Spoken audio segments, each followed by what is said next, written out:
Welcome back into Fox 10 News at 4. We are in the thick of respiratory virus season, and health experts are saying we could potentially see more cases of the flu than we did last year, specifically in children.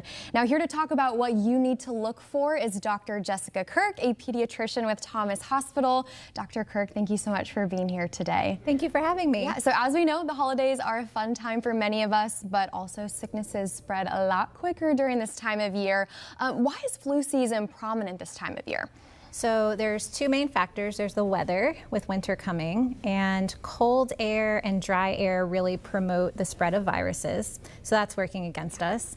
And then people tend to get together in closed spaces, and you're around your family, and there's more people together for holidays, so there's more contact between people. So that's the second reason. Okay, a very vulnerable place to be for sure. Why are cases among children spiking this year?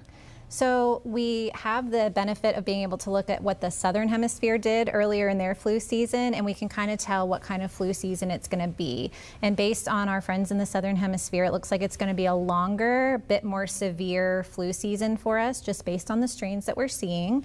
And so children are just particularly vulnerable to getting the flu and having complications from the flu. Okay, and how can we prevent this among the kiddos? So a lot of the prevention is the things you learned in elementary school, the really common sense stuff. So making sure that if we cough or sneeze, we're covering our mouth, washing our hands often, and making sure we're disinfecting those commonly touched surfaces. A lot of people think about doorknobs, but make sure you're thinking about your cell phone, your keyboard, things like that.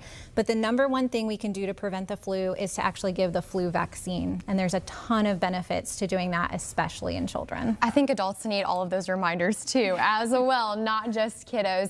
What are some of those signs and symptoms that parents should watch out for, especially this year? Right, so parents can look for fever, chills, body aches, fatigue. And one of the things that differentiates flu from some of the other common viruses we see is that instead of those symptoms starting small and ramping up over time, the flu hits you all at once. So you feel okay, and then you feel really sick. So they may also have headache, sore throat, cough, congestion. It's not fun at all. I plan to get my flu shot next week. Super so that important. is on the calendar. Way to go. It's very, very important. So hopefully we don't get sick this year.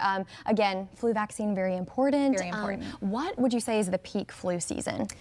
Peak flu season is going to be October to May. The peak of it is December to February is the worst of it, but it's never too late to get your flu vaccine. So ideally end of October, but never too late. Absolutely. Dr. Kirk, anything that we need to know before we go today for kids and adults alike? Most flu symptoms can be managed at home, but if you ever have concerns about your child and the severity of their illness, I would recommend you talk to your trusted medical provider and just follow their advice. And if your kid is eligible for the flu vaccine, definitely go for it. I'm sure that's where you guys step in as well at Thomas Hospital. Absolutely. Happy to answer questions and take care of patients all the time. Okay, Dr. Kirk, thank you so much for your advice and expertise on this topic. Stay safe this flu season. Stay healthy. This full